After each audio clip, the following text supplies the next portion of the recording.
Hi everyone, welcome to back my channel, welcome to another blog. আমার আজকের ভিডিওতে থাকছে হাওড়া জেলার সমতাবীর গ্রামে অবস্থিত অপরাজেয় কথাশিল্পী শরৎচন্দ্র চট্টোপাধ্যায়ের বসত বাড়ি কলকাতায় কিভাবে যাবেন এবং সেখানে গিয়ে কি কি দেখবেন তার সম্পূর্ণ ডিটেল। তাহলে চলুন স্টার্ট করা যাক আমাদের আজকের জার্নি। আমাদের দেশে 12 মাসের মধ্যে 9 মাসই গরম থাকে। শীতকাল মাত্র মাসখানেকের অতিথি, তাই শীতকালের সানডেগুলোতে আর বাড়িতে না থেকে কাছে পিঠে ঘুরে আসতে বেশি ভালো লাগে। আর সেজন্যই শীতের সোনালি রোদ গায়ে মেখে বেরিয়ে পড়লাম হাওড়ার দেউলটির উদ্দেশ্যে। কলকাতা থেকে দেউলটির ডিস্টেন্স হলো 65 কিলোমিটারের মতো। গাড়িতে টাইম লাগে 2 ঘন্টার কাছাকাছি। ট্রেনে করেও যাওয়া যায় দেউলটি। হাওড়া থেকে মেদিনীপুরগামী যে কোনো লোকালে উঠে দেউলটি স্টেশনে নামতে হয়। স্টেশন থেকে বেরিয়েই টোটো পাওয়া যায়, আর টোটো করে উঠে সরস্বতী মন্দিরে যাওয়া যায়। এখন চলেছে বিদ্যাসাগর স্মৃতি সেতু দিয়ে। বিদ্যাসাগর সেতু পেরোলে ধরতে হবে ন্যাশনাল হাইওয়ে 16, যেটা ডানকুনি থেকে স্টার্ট হয়ে শেষ হয়েছে চেন্নাইতে। আকাশটা কিন্তু আজকে ভীষণ পরিষ্কার, খুব সুন্দর ঝকঝকে রোদ উঠেছে। বিদ্যাসাগর সেতু পেরিয়ে এখন চলেছি NH16 দিয়ে। যেতে হবে উলুবেড়িয়া পর্যন্ত। দুপাশে সবুজ বৃক্ষের সারি দেখতে দেখতে চলেছি। উলুবেড়িয়া শেষ হওয়ার আগেই ডান দিকে একটি রাস্তা গেছে, সেটি ধরলাম। সেটি দিয়ে কিছু দূর গেলেই শরৎকুটি। চলে এসেছি শরৎকুটিতে। এই যে পুকুরটা দেখছেন, এই পুকুরে এককালে কার্তিক ও গণেশ নামে দুটি রুই মাছ সত্যি সত্যি ছিল। শরৎচন্দ্র চট্টোপাধ্যায় রামের সুমতিতে তার উল্লেখ পাওয়া যায়। গেটে দেখলাম শরৎবাবুর লেখার কিছু অংশ মার্বেলের উপর খোদাই করে রাখা রয়েছে গেটের দুই পাশে। মহেশ বলে জনপ্রিয় যে গল্পটি আমরা পড়েছিলাম, সেখান থেকে কিছু অংশ এখানে লেখা রয়েছে। দোতলা বাড়িটির সামনে খুব সুন্দর বাগান। বাড়িটির রক্ষণাবেক্ষণ বর্তমানে করেন শরৎচন্দ্রের নাতি শ্রী জয় চট্টোপাধ্যায়।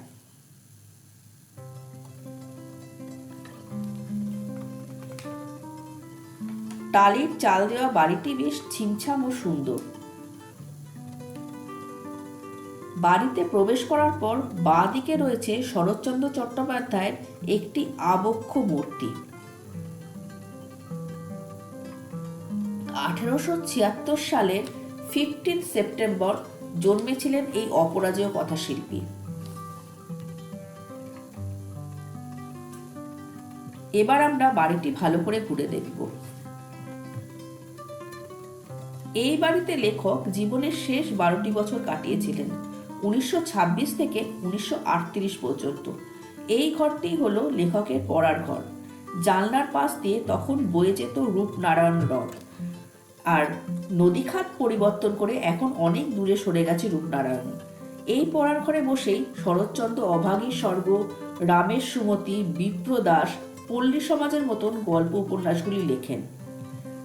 এই যে লাঠিটি দেখা যাচ্ছে, সেই লাঠিটি ব্যবহার করতেন স্বয়ং লেখক। ইজি চেয়ারে শরৎচন্দ্রের ছবির নিচে যে ছবিটি রয়েছে, সেটি লেখকের দ্বিতীয় পক্ষের স্ত্রী হিরণময়ী দেবীর ছবি। তাকে যে জুতো জোড়া দেখতে পাচ্ছেন, সেটিও কিন্তু লেখকেরই জুতো। পড়ার টেবিলটাও লক্ষ্য করবেন, লেখার উপযুক্ত করে তৈরি করা হয়েছিল টেবিলটি।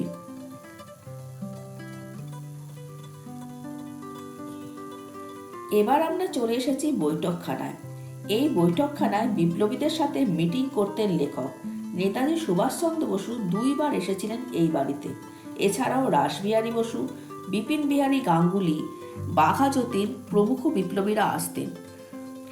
তারা আসতেন নৌকা করে রূপনারায়ণ পেরিয়ে। রাতে মিটিং চলত লণ্ঠনের আলো জেলে। এই গড়গড়া রেডিও সবই কিন্তু শরৎচন্দ্র চট্টোপাধ্যায় ব্যবহার করতেন। আলমারিতে যে বইগুলো রয়েছে, সেগুলো কিন্তু উনি পড়তেন। এই ঘড়িটা লক্ষ্য করবেন, 100 বছর আগেকার ঘড়ি। দিনে একবার দম দিলে 7 দিন চলে।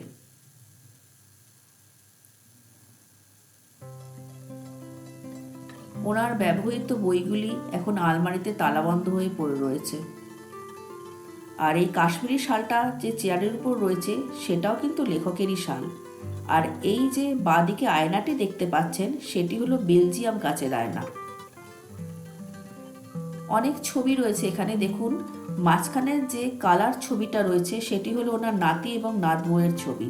শরৎচন্দ্র চট্টোপাধ্যায় ভাইপো ছেলে হলেন জয় চট্টোপাধ্যায়।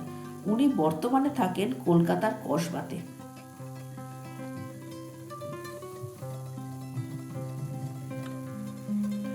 এবার ঢুকলাম ওনার চিকিৎসার ঘরে। উনি বিনা পয়সায় গরিব দুঃখীদের হোমিওপ্যাথি চিকিৎসা করতেন। চরকা দেখা যাচ্ছে। উনি তখন হাওড়া জেলা কংগ্রেসের প্রেসিডেন্ট ছিলেন, আর কংগ্রেসের সেই সময়কার প্রতীক ছিল চরকা, তাই ঘরের মধ্যে আজও সংরক্ষিত আছে সেই চরকা। আর এই ইজি চেয়ারে বসে উনি চিকিৎসা করতেন। আর এখানে যে খাঁচাটা দেখতে পাচ্ছেন এর মধ্যে থাকতো ময়ূর। আর এইটা হলো ঠাকুরঘর।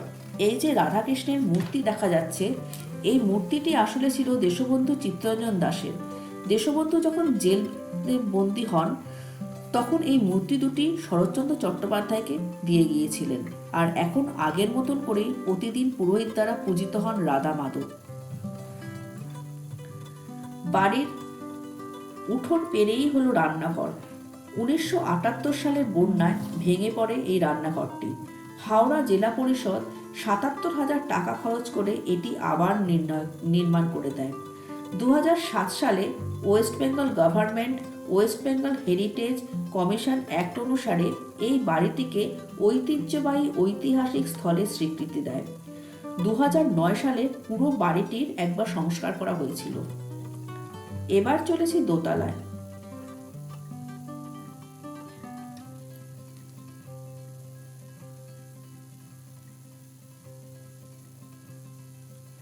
দোতলাটি হলো চারপাশে খোলা বারান্দা, মাঝখানে ঘর।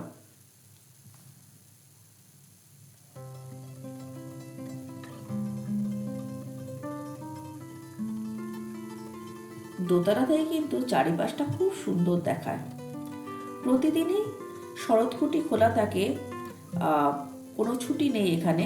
21শে জানুয়ারি থেকে 28শে জানুয়ারি এই 7 দিন এখানে মেলা অনুষ্ঠিত হয়।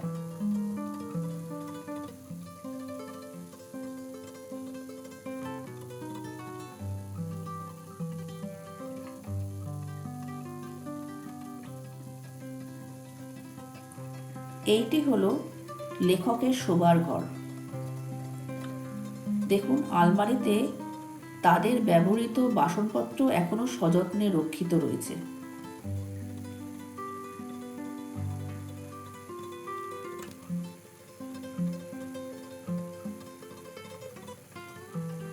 এটা হলো খাট এবং বিছানা।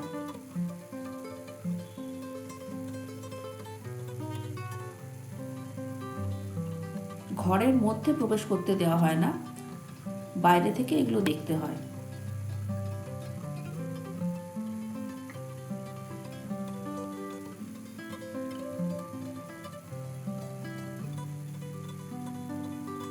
দূরে রূপনারায়ণ নদ দেখা যাচ্ছে।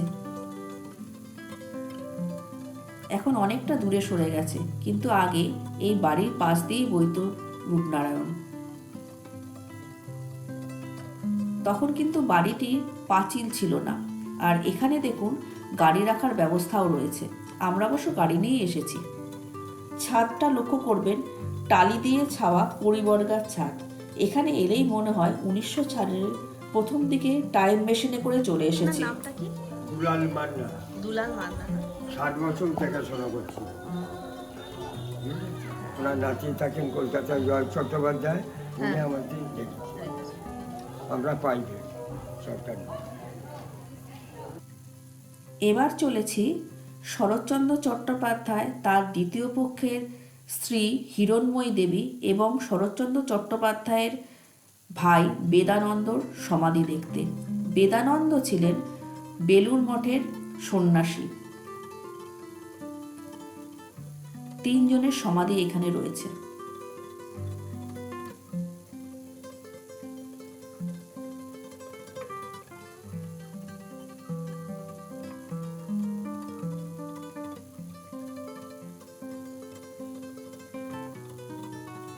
আমাদের শরৎকুঠি মোটামুটি ঘুরে দেখা হয়ে গেছে। এইবার যাব রূপনারায়ণ নদের পাড়ে। শরৎকুঠি থেকে একটু দূরেই রূপনারায়ণ নদ, হেঁটেই যাওয়া যায়।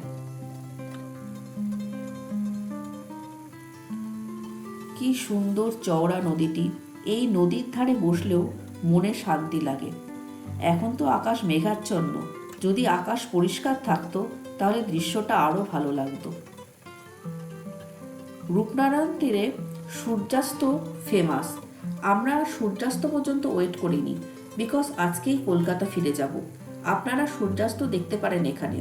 শরৎকুটি সকালে খোলা থাকে 10টা থেকে 12টা পর্যন্ত এবং বিকেলে খোলা থাকে 3:30 থেকে 5:30 পর্যন্ত। আপনারা মর্নিংয়ে এসে প্রথমে শরৎবাবুর ভাইটি ঘুরে নিন। দুপুরে লাঞ্চ করতে পারেন, নিরালা বলে একটি রেস্টুরেন্ট রয়েছে, সেখানে অ্যাকোমোডেশনের ব্যবস্থাও রয়েছে। তারপর সানসেট দেখতে রূপনারায়ণের পাড়ে চলে আসতে পারেন।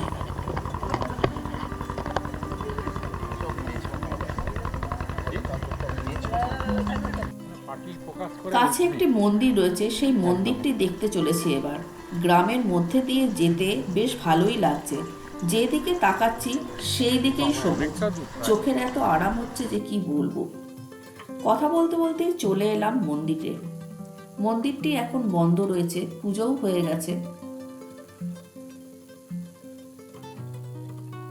আর এটি হলো নাট মন্দির। এবারে যাব কোলাঘাটে। সেখানে শের-ই পাঞ্জাবে লাঞ্চ কাম ডিনার করব। অনেকটাই দেরি হয়ে গেছে এখন। পথে যেতে একটি নার্সারি পড়লো, তাই কিছু গাছও আমরা কিনে নিলাম। নার্সারিতে প্রচুর গাছ রয়েছে, প্রাইসও অনেকটাই কম। আমি একটা জবা আর 2টো চন্দ্রমল্লিকার চারা নিলাম। প্রচুর স্টক এখানে।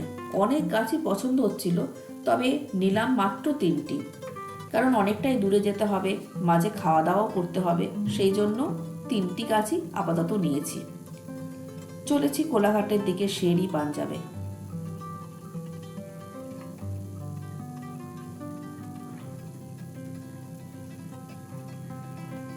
চলে এসেছি শের-ই পাঞ্জাবে। রেস্টুরেন্টটার বাইরেটা কি খাটিয়া পাতা রয়েছে, রাত হলে সেখানে বসে খাওয়াও যায়।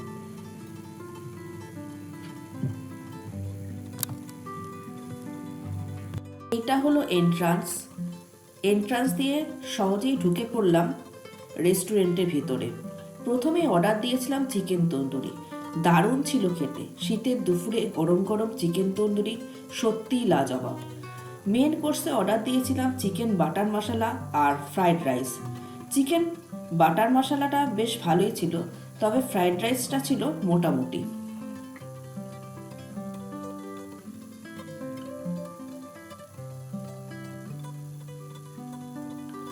খাওয়া দাওয়া শেষ, একটু চত্বরটা ঘুরে নিচ্ছিলাম। আজকে বেশ কিন্তু ভালো রোদ উঠেছে। শীতকালে এরকম দুপুরবেলা রোদ পোয়াতে ভালোই লাগে। খাওয়া দাওয়া শেষ করে এবার বাড়ি ফেরার পালা। আজকের ভিডিওটা আমি এখানেই শেষ করলাম। কেমন লাগলো অবশ্যই আমাকে কমেন্ট করে জানাবেন। আর যদি আজকে ফার্স্ট টাইম আমার চ্যানেলটি আপনি ভিজিট করেন তাহলে অবশ্যই সাবস্ক্রাইব করে দেবেন এবং সঙ্গে বেল নোটিফিকেশন অন করে দেবেন, যাতে কোনো নিউ ভিডিও আপলোড করলে তার নোটিফিকেশন খুব তাড়াতাড়ি আপনাদের কাছে পৌঁছে যায়। সবাই খুব ভালো থাকবেন, সুস্থ থাকবেন। ধন্যবাদ। নতুন ভিডিও নিয়ে খুব তাড়াতাড়ি চলে আসবো।